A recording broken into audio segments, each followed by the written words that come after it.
Edu, você testa todas as receitas? Então, sua avó foi marcante, hein? Pouco falei isso na vida. Eu tô aqui fazendo uma receita e eu lembro da mão dela como ela fazia. E não precisa de receita. Quais são suas sugestões de cardápio para as marmitas? Para marmita? Todo mundo leva marmita pro trabalho. Todo mundo fala assim, tá tudo normal, tá nada, não tem inflação. Tem. A pessoa que vai no supermercado, ela sente no bolso isso. Estamos falando aqui de arroz e feijão e eu dei uma pesquisada e parece que você é apaixonado por feijão. Sou, por arroz também. Uma receita bacana aí de feijão, então. Tem a forma certa de fazer. Eu tenho a minha, não estou dizendo que é a melhor, mas eu fui desenvolvendo ao longo do tempo. Edu, eu dei uma pesquisada e parece que quando você vai em restaurante francês... O Edu chega reformando o cardápio dos restaurantes. É verdade? É que pouca gente sabe que é assim...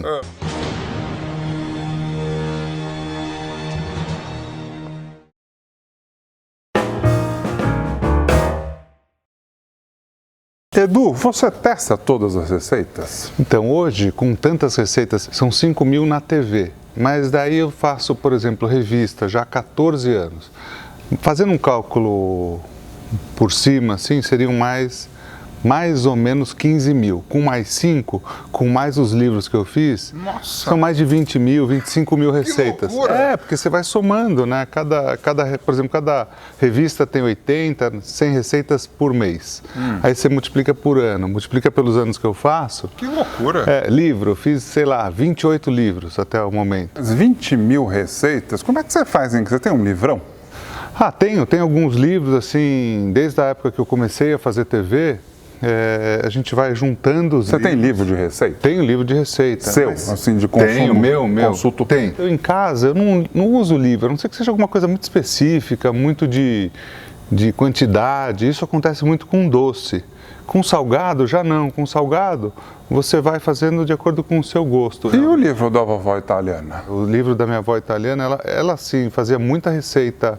Ela passou por guerra e ela fazia tudo em casa. Então, eu aprendi olhando e relembrando. Você sabe que muitas vezes, eu pouco falei isso na vida, eu estou aqui fazendo uma receita e eu lembro da mão dela como ela fazia, ou algum truque que ela fazia, sabe, Bonfá? E daí parece que vem aquele momento da imagem tá do teu lado. E não precisa de receita.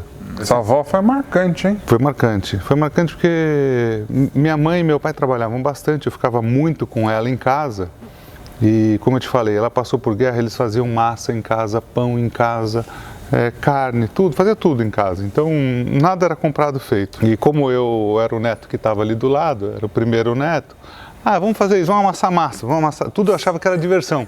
Era tipo, eu jogava bola, você sabe, jogava futebol, jogava vôlei, adorava, mas eu amassava massa com ela ali, era gostoso aquele momento ali em família. E agora eu vou te explorar. Não, vambora. Vamos trabalhar! Quais são suas sugestões de cardápio para as marmitas? Para marmita? Porque nós estamos vendo uma puta crise. Né? Não, sem dúvida. Todo mundo leva marmita para o trabalho. Todo mundo fala assim, tá tudo normal, tá nada, não tem inflação. Tem. Se você for no... Tem que falar a realidade. Eu não vou falar uma coisa que não é e vou mentir. Por favor. A pessoa que vai no supermercado, ela sente no bolso isso. Então, alguns costumes que a gente estava falando, dos nossos avós, de fazer as receitas para economizar, porque nossos avós eles escreviam o que iam fazer na semana, não sei se você se lembra disso. Verdade. Era costume escrever o que você ia fazer na semana. De acordo com aquilo que você ia fazer, você comprava para não ter o desperdício. Eu estava falando tudo isso para poder memorizar. Cadê as dicas? A dica é a seguinte, Quero da fazer marmita. uma marmitinha. Eu já vendi marmita. Eu já vendi. Já. Quando eu comecei a fazer sorvete, na época de frio era muito difícil vender sorvete. Então, a gente vendia o sorvete, mas eu comecei a fazer marmita para os meus funcionários. A partir daí eu vi que eu tinha um bom retorno e comecei a vender no bairro marmita. Então naquela época de inverno eu ficava tranquilo. Eu tinha um capital de giro razoável fazendo marmita e conseguia girar bastante. Então o que eu reparei? Uma é fazer variado o prato. Segundo, é sempre cozinhar um pouco a menos as coisas, porque você vai colocar no micro-ondas, ele vai secar o líquido, por exemplo. Então, o arroz não deixar tão mole, o feijão não deixar tão seco. Algumas coisas para fazer uma marmita, eu acho que não importa qual prato, você tem a técnica para fazer aquilo. Os legumes, você tem que passar por um processo de branquear eles. Sabe aquele processo de passar na água quente, depois na água fria? Não. Não? Perfeito, não faz mal. Não sei. O que acontece? Muitas vezes você vai pegar um vegetal, uma cenoura, um brócolis e está com a cor feia. Sim. O que acontece? A pessoa vai e taca ele direto na panela com manteiga e não fica legal. Ou ele fica escuro, ou não fica com aquela cor viva. Qual é o truque? O truque é o seguinte, para alguns alimentos você colocar só sal na água, para outros você pode colocar vinagre também na água, depende da cor deles, dos legumes. Mas, por exemplo, um brócolis, se você jogar nessa água desse jeito, na água quente, deixa 1 minuto e meio, tira, bota no gelo. Esse processo de branqueamento do alimento faz com que qualquer outro processo que você faça depois, como uma marmita, a cor fica viva e te dê vontade de comer. E fique tenro, não fica tudo mole, sabe? Os assados são melhores do que os fritos para marmita. Então você faz um frango assado bem feito, um frango com vinho, por exemplo. É melhor do que um bife que você passou na frigideira, que muitas vezes não é o filé, e quando a pessoa aquecer vai ficar duro, dependendo do prato, é a mesma coisa que comida de avião. É a mesma coisa você pedir uma pizza, eu penso assim, cara, todo mundo reclama da comida de avião, fala, é muito ruim e tal, depende da companhia e depende da forma que ela é feita. É verdade. O avião é a mesma coisa, você chega numa pizzaria, você fala assim, ó, faz uma pizza agora, mas me serve daqui 40 minutos? Não. É mais ou menos igual, tem a forma certa de fazer, eu tenho a minha, não estou dizendo que é a melhor, mas eu fui desenvolvendo ao longo do tempo. E a dica para fazer uma marmita saudável? Uma marmita saudável, isso quando a gente faz aqui no programa. A marmita saudável o que é? Um pouco de tudo para mim. Que ao longo da vida, cada vez eu recebo um médico aqui, cada um fala uma coisa. Marmita saudável não é uma marmita colorida?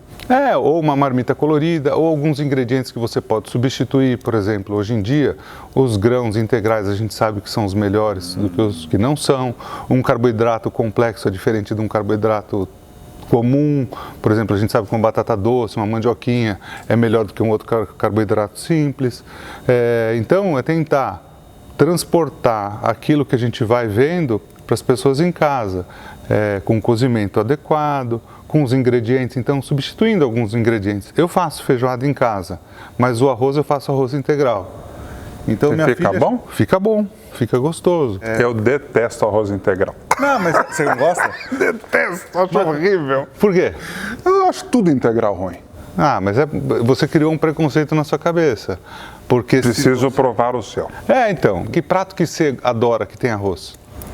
Arroz e feijão. Arroz e feijão, tá bom. Muitas vezes depende da marca do arroz e tem vários tipos de grão também. De repente você comeu um grão que você ficou assim, você deve ter comido aquele arroz que tem 15 grãos, por exemplo. Horrível. Aí. Não, mas se você pegar 7 grãos. Deus me livre, eu quero um arroz normal. Não, mas... 15 grãos. Normais todos são. Você quer o arroz branco. É o branquinho, normal. Qual que eu recomendaria para você, conversando? O que mais parece com o branco. Qual é? Então, por exemplo, esse arroz 7 grãos já é muito diferente. Você imagina que tem 7 grãos diferentes daquilo que você come. Eu não sei se é inteligente o que eu estou te falando, mas eu tentaria te falar, ó, tem um parboilizado integral, tem um que é qualquer. Bom, tem um que se aproxima muito do arroz branco. Esse é o que eu te recomendo. Estamos falando aqui de arroz e feijão e eu dei uma pesquisada e parece que você é apaixonado por feijão. Sou, por arroz também. Come todo dia? Ah, quase todo dia. Uma receita bacana aí de feijão então, vai. Eu coloco um pouquinho de azeite, um pouquinho de alho. O feijão, pode ser qualquer um deles, gosto de cada um. Por exemplo, feijão branco, eu gosto de combinar com frutos do mar, com frango, com linguiça. O feijão escuro, a tradicional feijoada. O carioca para o dia a dia. Então, um pouquinho de 2 dentinhos de alho, eu ponho geralmente, 2 colheres de sopa de azeite, dou uma fritadinha. Isso eu posso fazer à parte sempre, o tempero. Daí eu gosto de colocar um pouquinho de bacon e um truque que eu ponho é uma folhinha de coentro. Isso daí eu faço à parte. À parte eu posso cozinhar o feijão só com água quente e uma pitada de sal na panela de pressão. O sal, ele não só salga o feijão, mas ele dá sabor também. Isso acontece com as massas. Fala assim, Edu, por que põe sal na água? É obrigatório. Obrigatório não é, mas fica melhor. Então, o sal, por exemplo, na massa, ele não só salga, mas ele dá sabor. Se você cozinhar sem sal e jogar o sal depois, não é a mesma coisa. Edu, eu dei uma pesquisada e parece que quando você vai em restaurante francês, italiano, você pede feijão. Feijão. É verdade? É que pouca gente sabe que assim, todo mundo do restaurante come no restaurante. É verdade. Né? Os garçons comem no restaurante, os cozinheiros comem no restaurante. Se o cara trabalha no restaurante e come no restaurante, geralmente ele come alguma coisa que é muito boa. E feijão dos funcionários de restaurante é muito bom. É uma delícia. Eu não tenho vergonha de falar. Eu peço em tudo quanto é lugar. Não tem problema. E meus amigos ficam bravos, que depois já teve amigo meu que teve que colocar no cardápio. Porque você vai lá hoje em dia, posta. O cliente olha. Um monte de gente fala, o Edu pediu feijão em tal lugar, tal. Mas não tem feijão. Não, e outros pratos, Bonfá. E outros pratos, sei lá, frutos do mar. A Maria, minha filha, também é curiosa, pede as coisas e tal. Aí ela chegou no restaurante e falou assim, vocês têm marisco? Tem, mas aqui estou vendo que só tem com vinagrete. Vocês fazem aquele tipo lambe-lambe? Fazemos. E por que não está no cardápio? Porque a gente faz para quem pede e tal. De lá para cá, faz 4 anos, a gente pede toda vez que a gente vai. Não está no cardápio. Mas pede. O pessoal deve adorar, né? Adora. O Edu chega reformando o cardápio dos restaurantes. E aí você come feijão com o quê num restaurante italiano ou francês? Eu quero saber. Que mistureba que você faz? Tem alemão, um restaurante de um amigo meu que faz o parmegiana. A parmegiana vem com arroz branco. É verdade. Manda o feijãozinho dos funcionários, não tem problema. Então fica arroz, feijão ou parmegiana? Tem uma pasta que se chama... Me fugiu o nome agora. Não, na Itália, que a minha avó fazia, que é pasta e fagioli. É uma massa com feijão. Olha. É tradicional. A tradicional sopa de feijão. Então eu fazia para minha filha, pequenininha, faço ainda de vez em quando, que é a pasta bem feita, sem a linguiça, sem... eu tiro tudo à parte, bato e faço com massa, com penne, por exemplo. É super nutritivo para a criança. Por exemplo, a criança não gosta de feijão, mas ama massa. O que você faz? Começa a colocar o caldinho do feijão na massa e vai misturando. A criança vai gostando. Bom truque, hein? Alô, mamãe, olha aí. Bom truque, né? Você tinha, quando criança, eu tinha problema com cebola. Infantil até a coisa, mas eu tinha problema com cebola há muitos anos.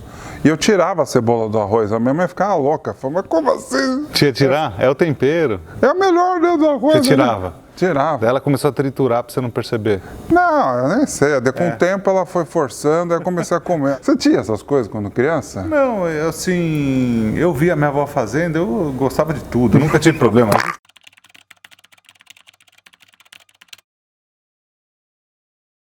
Edu, quais são as suas dicas para fazer um bom espaguete à bolonhesa? Bolonhesa eu faço um pouquinho diferente do tradicional. Eu vou entrar num tema polêmico. Olha lá, vamos lá. A massa serve molenguinha, molinha ou serve mais durinha? Achei que você fosse falar alguma coisa. Ufa! Não, mas calma que tem umas perguntas cabeludas. Ô, Du, toda carne dá para fazer churrasco? Ô, Du, qual que é a dica para fazer um churrasco com contrafilé, maminha e fraldinha? Qual que é seu prato preferido? Esse é o que você gosta de comer ou gosta de fazer os dois? Eu gosto de comer, gosto de fazer, porque é o que eu mais gosto de comer e eu percebi que é o que eu mais sinto vontade. E o que você não come de jeito nenhum, que você detesta? Aliás, eu ia te perguntar, você tem uma sorveteria? Tem. E o restaurante? Nunca pensou em abrir? Então, assim...